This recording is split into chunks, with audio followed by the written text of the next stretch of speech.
So first of all, I'm Paul. I'd like to thank everybody for surviving the barrage of emails that I sent to people just to get everybody sort of here today in one place for this 45 minutes. I've also sent everybody that I could find a LinkedIn connection as well. So not only are we talking about social selling, but it's about actually doing something with social selling. So everybody that was kind enough to accept my connection invitation, thank you so much for that as well. And I say really for me, my responsibility, I'm in sales. Okay, so I'm responsible for sales for Emissio. Emissio is Latin actually for blend, and blended technologies is what we actually do for training providers and associations. So really help them embed that and make impactful learning from my point of view. So when I started with the business, is sort of, as we were just saying, the old cliche, well, this is the way we've always done things or anything like that. But you know, when you feel like, have I got the world's best kept secret? And I'm sure everybody here is thinking, yeah, I've got this really great thing, but not many people know about it. So I actually took Doug's course actually on that, and it sort of sparked a few things for myself. And that's why we actually put this session together today. But for me, what has it actually done? Just to give you a bit of an insight, I was doing some activities with social media, and what that actually felt to me is obviously I started to sort of get more of that brand out there. I was connecting with other people as well. And a really positive thing that I've actually done from this is actually by doing social selling, using LinkedIn as just one tool. I mean, we've got loads of tools in our business, so it's only one tool that we're talking about today. But what it did, it gave me a new connection. There was sharing communications. I was then talking to someone new that I didn't have in my network previously before doing this approach. That then led to a meeting, and then, like everything, it's about building relationships. And then he gave me a kind invitation, which was actually the 6th and 7th of February, to go and present to his audience as well. So for me, it's given me an opportunity to strengthen my brands, build my networks, build relationships out there, and really evidence that by actually increasing my reach, by doing that, by building the trusts with other people that I didn't know beforehand, and using this vehicle to the point now that I've got a meeting next week with them to see how we can actually all work together for the benefit of everybody. You know, and so that's my little insight. That's why I've done this, because it's actually helped me. This is not just a show and tell. It personally helped me in my responsibility for the business in sales, brand awareness, strengthening and building relationships, and ultimately, you know, being a bottom line return basically for the business. So Jan, obviously I work with Jan. Jan, perhaps you can just give us a bit of an insight from your perspective from a business point of view as a CEO. What does that actually mean for us, perhaps in the way of numbers? That's my little story. It worked for me, but what does it do for Emissio, the business? Well, thank you, Paul. What does it do for the business? Since we started working with Doug, we've been doing more with LinkedIn, paying more attention to what we do and how we do it. And to give you some real stats, since November, we've created through this channel about 400 leads. So if you would consider that one in every 25, maybe 20 leads turns into a customer for us. There's some stats for you. So that's as LinkedIn as a channel, social media, and for us that's really just LinkedIn, to be fair, is really working for us. And I think this is therefore a good webinar to share, not just for us, but maybe other people have some experiences as well on how we can do that. And Doug, looking forward to understand a bit more what makes social selling. Doug, how did you get to the topic of social selling yourself? Actually, it was when I worked at Wilmington. That was in my sort of last full-time permanent job, and I was group head of marketing, and we were thinking about Wilmington had a lot of different companies. How could we sort of expand the reach of the experts, particularly the training experts within LinkedIn? And we came across something called employee advocacy, where actually you can use the strength of the different audiences of your people and their LinkedIn connections across the group. And so we used a tool to enable people to do a lot more LinkedIn work. And we found it was really, really useful, particularly for the training companies in Wilmington, to expand the reach of the subject matter experts as well as the salespeople. So that's when I first came across it. And I realized it was a very powerful tool, but it had to be done in the right way. We saw it sort of, some people doing it really well and some people sort of not so well. And from that, I sort of really got to learn why it was powerful, but also actually how it can be done sort of really well. And by the way, I would echo, it's great to see so many people here today. Yeah, particularly people I follow on LinkedIn. So Joe Cook, I'm a big fan of yours. You do some great stuff on LinkedIn and Twitter, and Scott Newing from the LPI is here as well. And the LPI does a lot of great stuff on LinkedIn as well. So it's going to be a really good session. I've got a little bit of a presentation coming up, and then we'll make it a really good conversation where people can join in. One point, just to sort of get into that as well, it's always a comment, isn't it? You know, if you can't measure it, you know, you can't improve it in some respects. So one of the things I was sharing to everybody was really very much around like the one element was that social selling index score as well. So Yeah. if everyone was able to have a look at that in some of the communication sent out, it would be good to have a look at that as part of the presentation. So there's no such thing as a free event. So it'd be really good if everybody could have the opportunity to look at their score, and then we can see where we can actually improve as well as individuals. Yeah, okay, Doug, I'll leave it over to yourself. I'll look at the chat and obviously take the comments and see where this journey takes us today. Brilliant. Yeah, I've one of my favorite quotes about brands is your brand is about what people would say about you if you weren't in the room. So I think when we think of brand, it's all about reputation. And I really like that quote because it makes you think about how would someone describe you if you weren't in the room? And that's a good way to think about your brand. Another quote I heard recently about brand, which I like, is your brand is really sort of problems you solve and how people describe the problems you solve. So brand is you know, it's much more than doing a name. It's really all about your reputation and what people would say about you.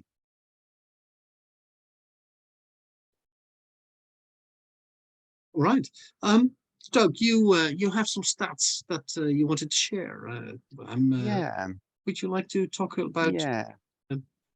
what makes social selling successful? Yeah. So I'm going to do a sort of about 7 minutes. We're going to talk. Can you see my screen okay, by the way? You can indeed. Excellent, excellent. So we're going to just go through some, I'm going to spend about 7 minutes talking through some sort of basic things about LinkedIn, and then we'll just have more of a conversation.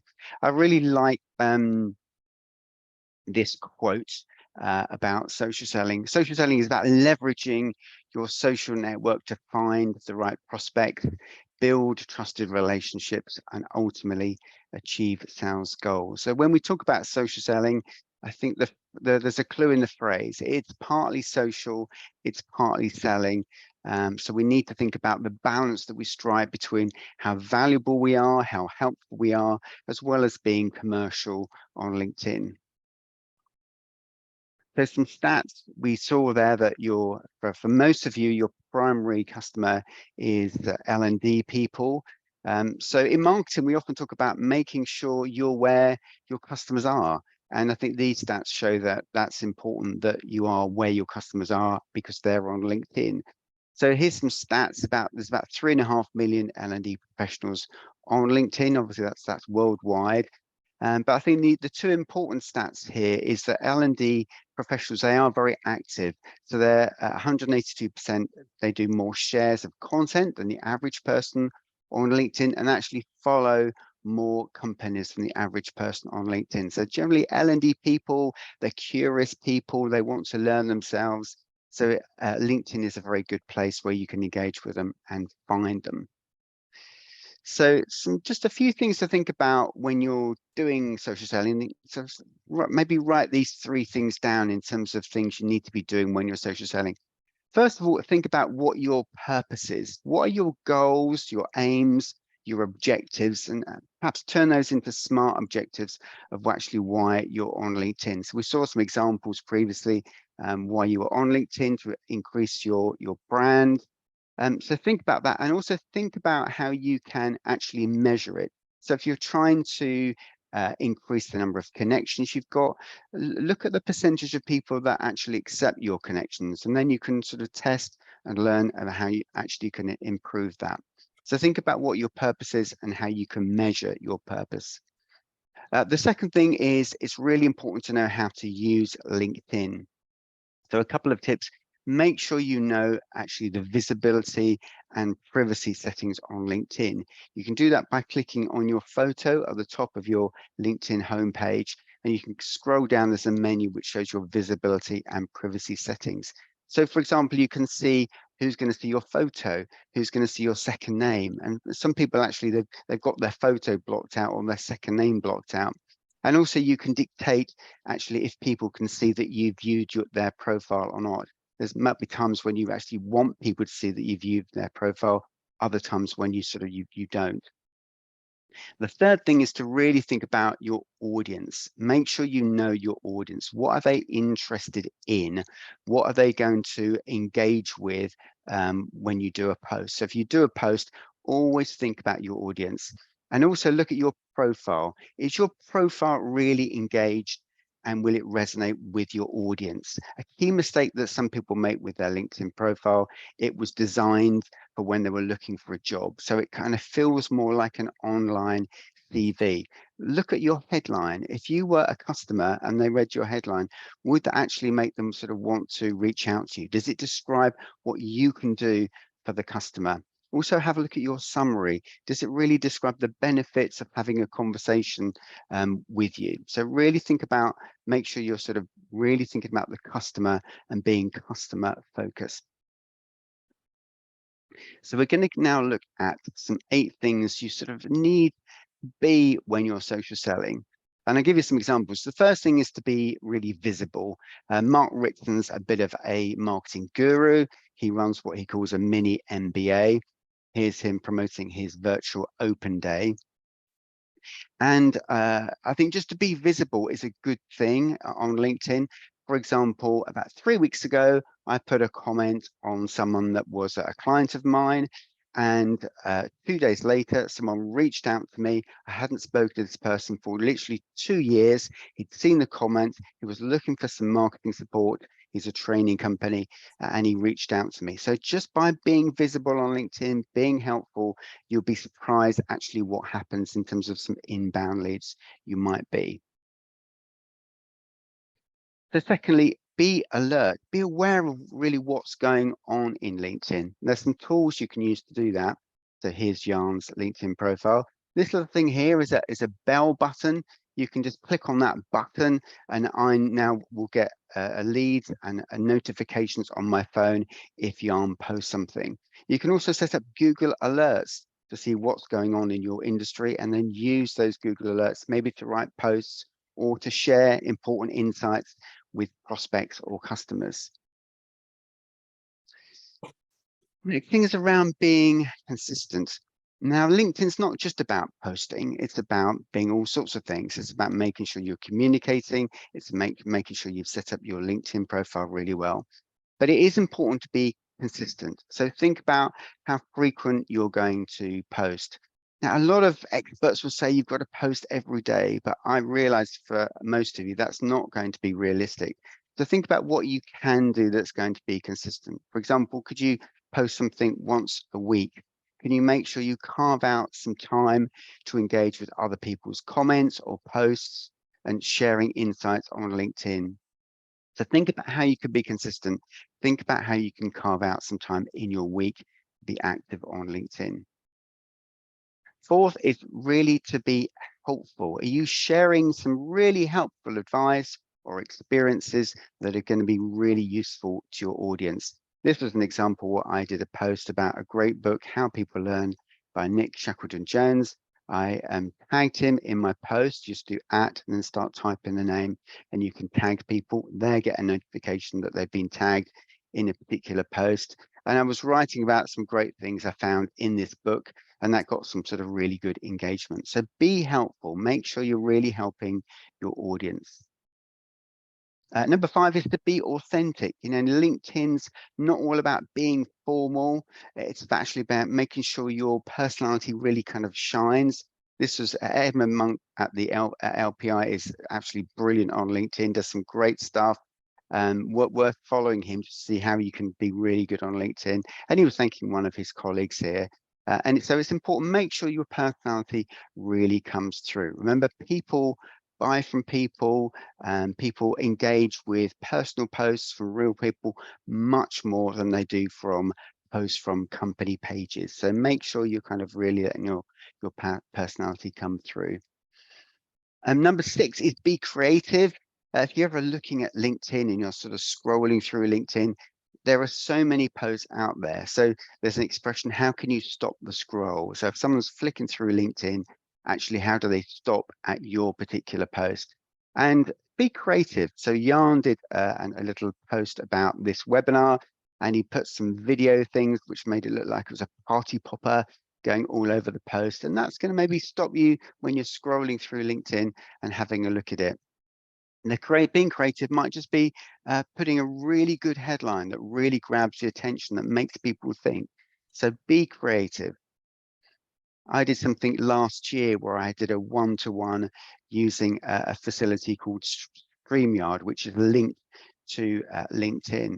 And I just did a half-an-hour interviews with people with lots of questions. It felt like a sort of TV production style presentation. So again, be creative, come out of your comfort zone sometimes to do things which can really help you be creative. 7, be proactive. There's an advanced tool, some of you might be using it, called LinkedIn Sales Navigator. It can help you, for example, it's got some really good filters that you can use. And one of them, which I really love, it can alert you to people who've recently started their job. So if someone's recently started their job, they might be much more open to people approaching them, talking to them. So that can be a really good time to engage with people, maybe congratulate them on their new job or on their promotion, but be proactive on LinkedIn. Number 8 is to be brave. As I said, come out of your comfort zone. This is an example of James Cook, who's just recently started a new online course. He's been doing some videos, really sort of putting himself out there. And I think showing some vulnerability, which is a really good thing to do if you want to get some engagement. So those are just a few ideas about how to improve and enhance the way you do LinkedIn. Hopefully that's given you a few ideas. Jan, back to you. Nice one. Thank you, Doug. Actually, there's quite a few things in there. And again, when people have questions, put them in the chat. But I'll kick that off. Doug, when we talked about the social selling index before, what are the elements that make that? What can I do to improve my, well, I guess social selling index, but basically my performance on LinkedIn? Yeah. So if you haven't looked at social selling index, you can just Google what's my SSI score. And it's a nice little tool by LinkedIn, which actually guides you on various activities on LinkedIn.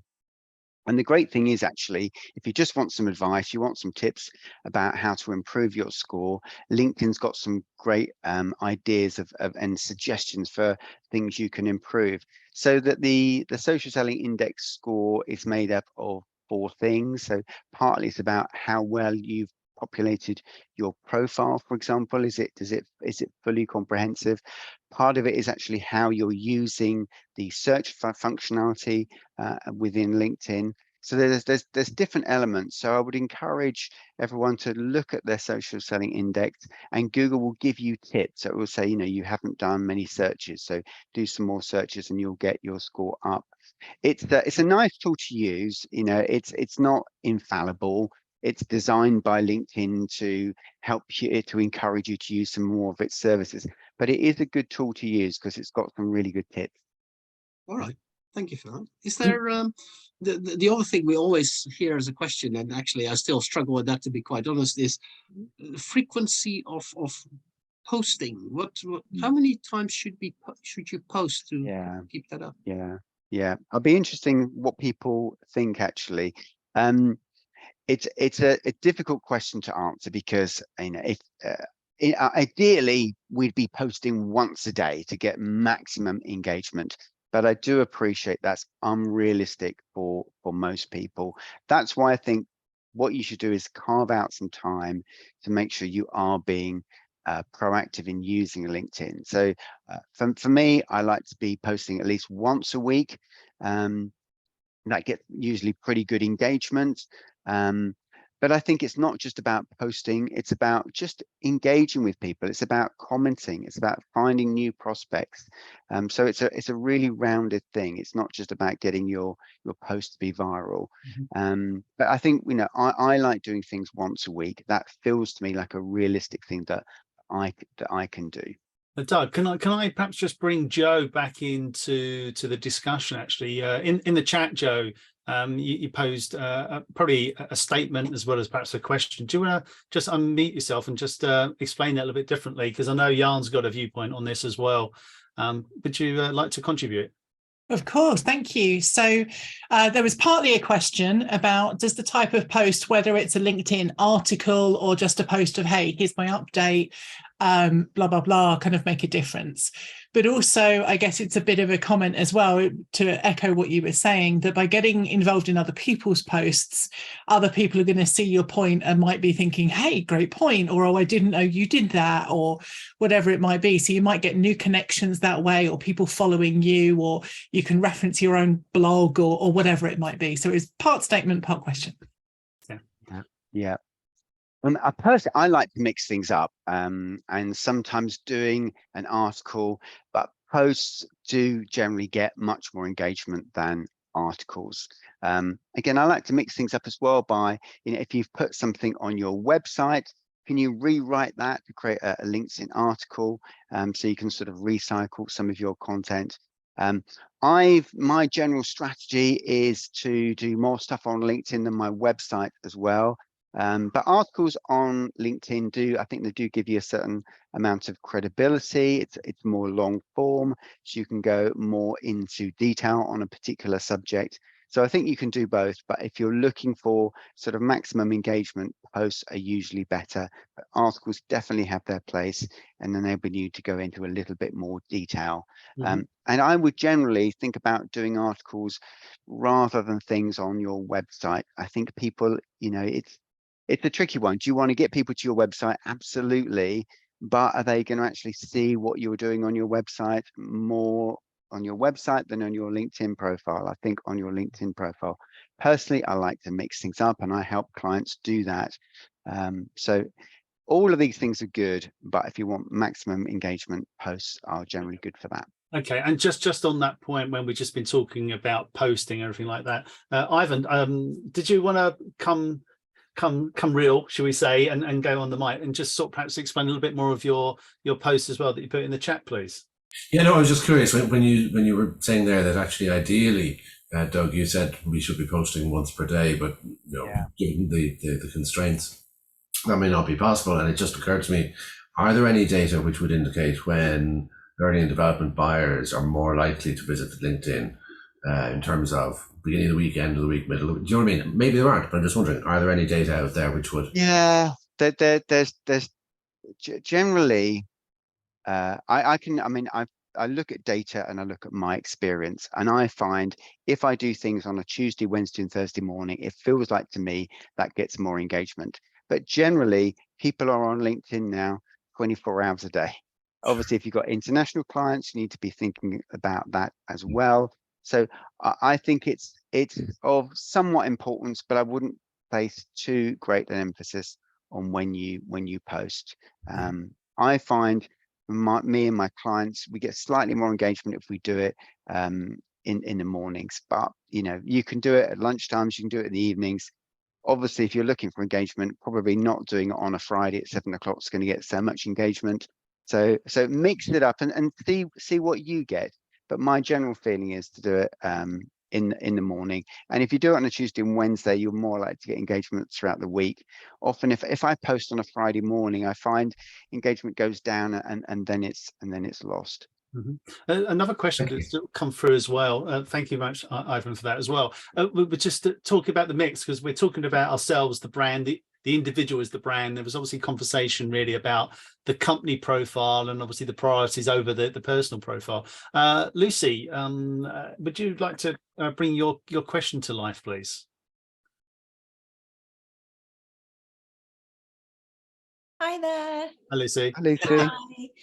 Thank you. It's just really a sort of understanding where you would use your company profile versus where you would use your personal profile, because I'm noticing you've got the same functions on both. So you can write an article from your personal page, or you can write an article from your business page. You can set up events from either page, newsletter, etc., etc. So I'm just trying to understand what the differential is in terms of impact.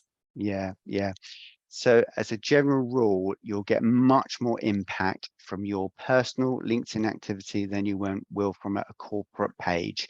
The average that LinkedIn says is 5 times more activity and more engagement you get from a personal post to one on a LinkedIn page. I certainly find that when I'm doing work with clients.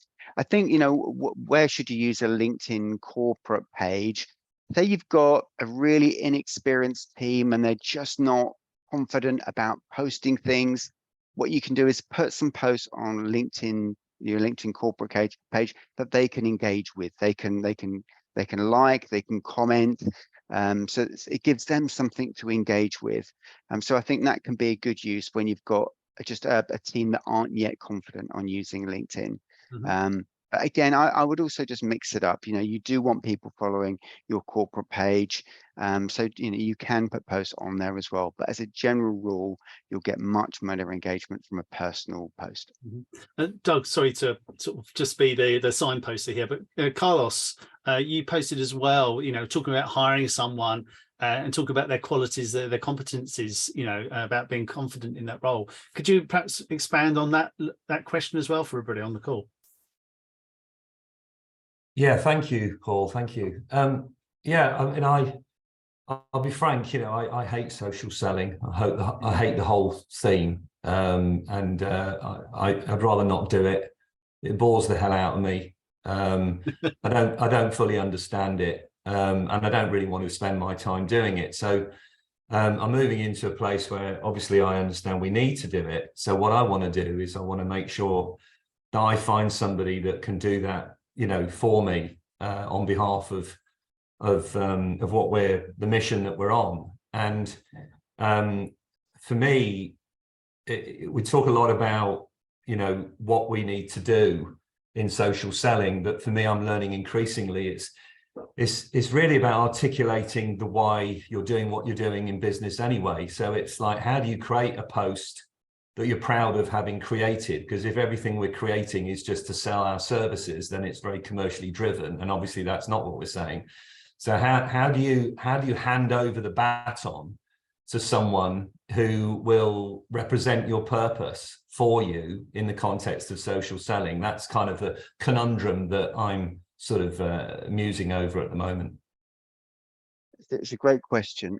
First of all, when you're doing posts, as I said, you really need to balance up what the subjects are. You need to think about posts that are going to be really helpful to your audience.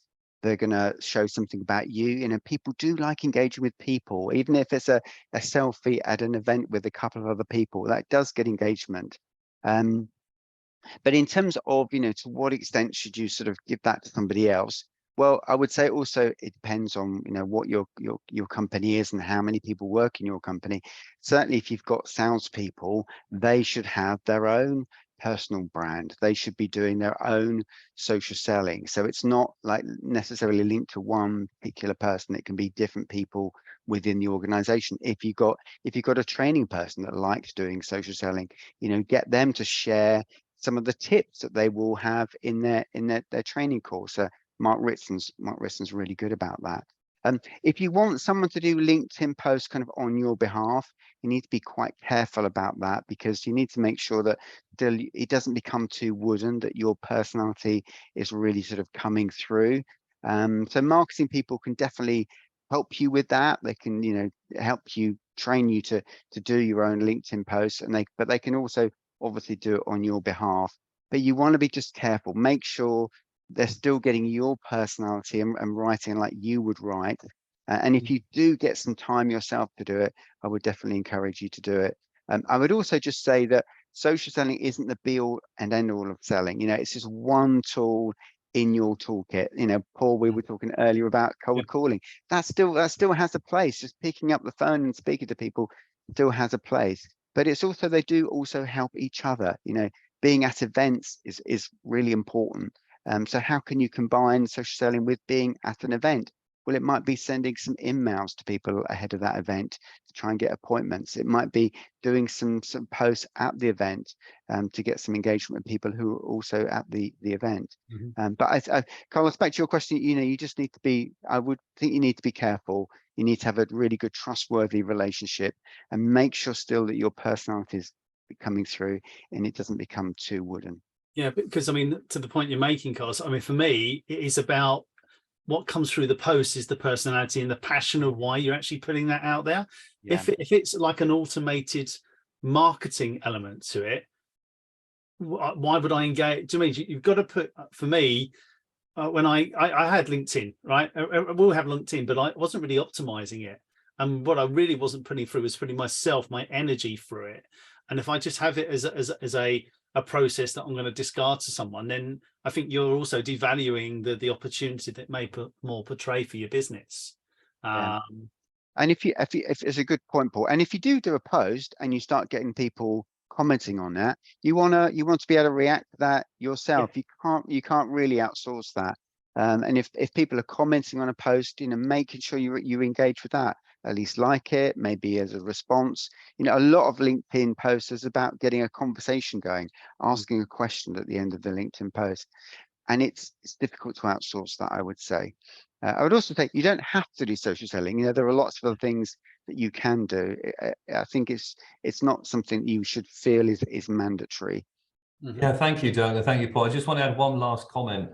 I suppose where I'm coming from is that if what you do within your team or one of your aspirations is to create a culture where everybody believes in the purpose of what you're doing, then actually any activity on social media that is coming from a place of belief and really feeling connected with your organization, talking about the benefits of the organization, then anybody can really be social selling, because what they're doing is they're advocating the legitimacy and the authenticity of the organization's purpose. I think that's what I'm saying. It's not about just your personality that you're transmitting. It's the energy of authentic engagement that you've cultivated within your team, within your organization, and therefore anyone really can be advocating the benefit of engaging with the organization as a group of individuals, not just as the figurehead, if you like, that's the founder, because that creates a monopoly on a personality, not actually on the culture of an organization. That was where I was coming from.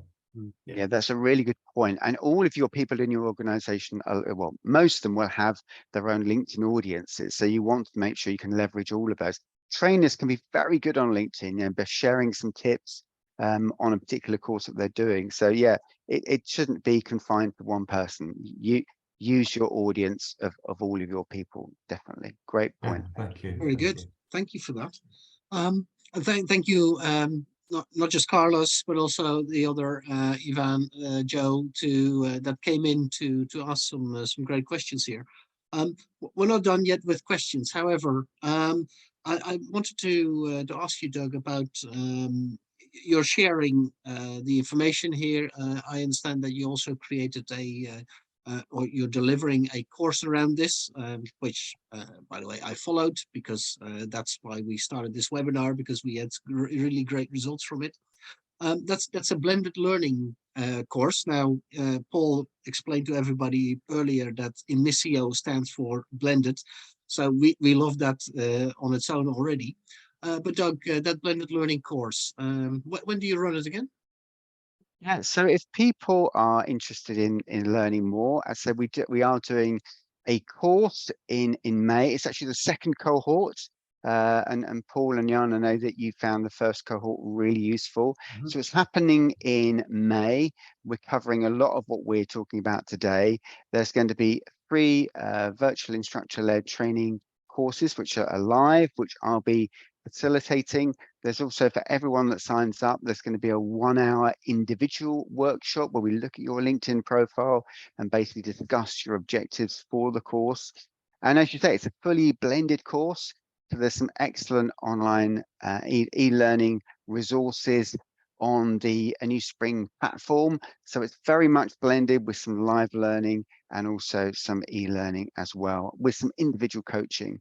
And if you don't mind doing a little bit of a promo on it, this is one of the people that took part last year, Michael, who really enjoyed actually how we talked about how you can prospect effectively on LinkedIn to put things into action. And Michael really enjoyed the digital resources as well. And yeah, if you're interested, you can sort of register. There's a super early bird offer. We're doing this really especially for people on this webinar, where if you sign up by the end of the week, we've got a special early bird offer of $349, and the normal price is $708. So it's a really good offer if this is interesting for you. And you can just there's a QR code there. You can go to that page, and if you're interested in joining it, you can sort of register. And if you just want to link in with me as well, that's also fine, and have a chat about it. That's also fine as well. Mm-hmm.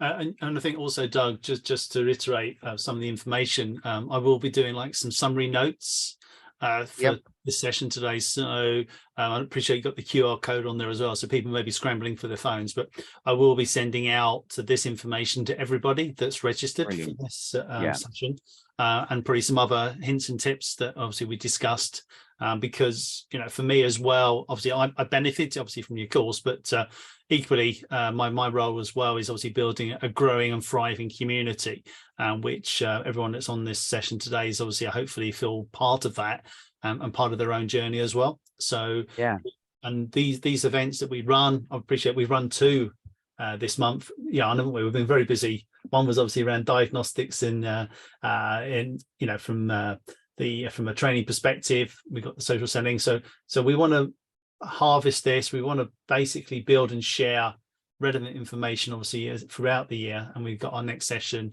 in another couple of weeks time. But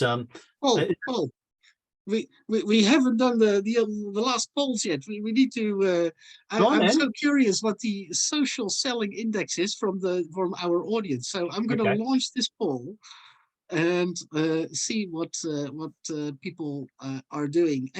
We have 2 questions. First one is how many times do you post? We talked about this earlier. I'm really curious, and I apologize for enthusiastically jumping into your conversation. Yeah, only because I know what your social value index is. Yeah, like 1. But no, I know why we're asking the question, because I saw your result earlier. I'm not going to share that. Yeah.